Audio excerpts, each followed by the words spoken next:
पीछे पीछे आते हो, नैनों से नैना मिला के मुस्कुराते हो। अच्छा मुरली बजाते हो, पीछे पीछे आते हो, नैनों से नैना मिला के मुस्कुराते हो। ओ राधा रद रद गजरा लगा के जब तुम आती हो, क्या नैनों में मेरे बस जाती हो। अच्छा ओ राधा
सखी वृंदावन जाऊंगी।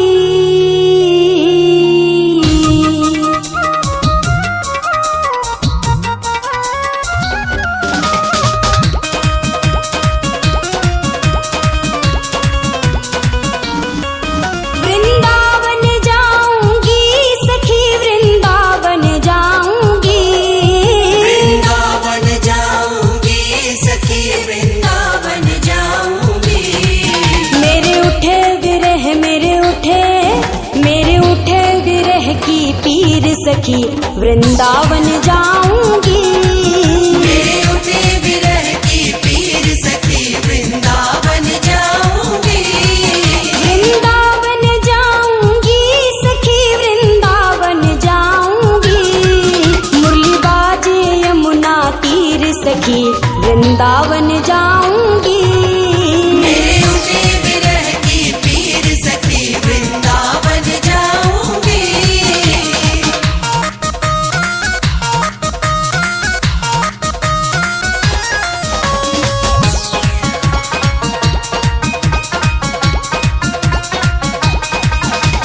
श्याम सलोनी सूरत पे दीवानी हो गई।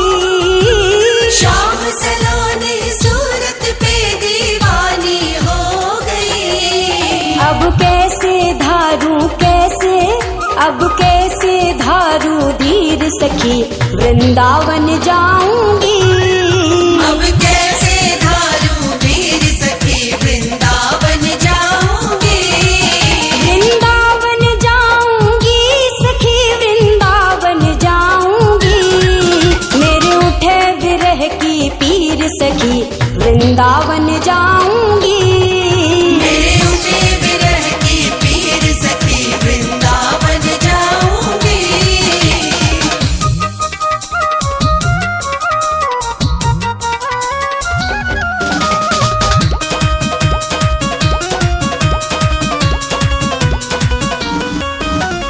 छोड़ दिया मैंने भोजन पानी शाम की याद में।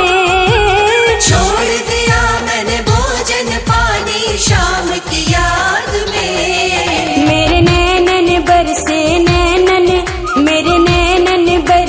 नीर सखी वृंदावन जाऊंगी। मेरे नैनन बरसे नीर सखी वृंदावन जाऊंगी।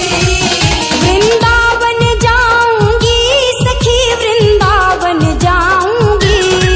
मुरली बाजे यमुना तीर सखी वृंदावन जाऊंगी। मेरे उठे विरह की पीर सखी वृंदावन जाऊंगी। वृंदावन जाऊंगी सखी वृंदावन जाऊंगी। मुरली बाजे यमुना तीर सखी वृंदावन जाऊंगी। मेरे उठे विरह की पीर सखी वृंदावन जाऊंगी।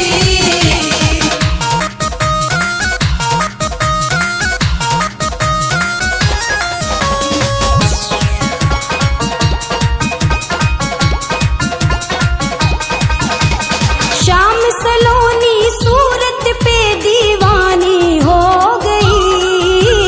श्याम सलोनी सूरत पे दीवानी हो गई। अब कैसे धारू धीर सखी वृंदावन जाऊंगी। अब कैसे धारू धीर सखी वृंदावन जाऊंगी। वृंदावन जाऊंगी सखी वृंदावन जाऊंगी। मेरे उठे विरह की पीर सखी वृंदावन जाऊंगी। मेरे उठे विरह की पीर सखी वृंदावन जाऊंगी।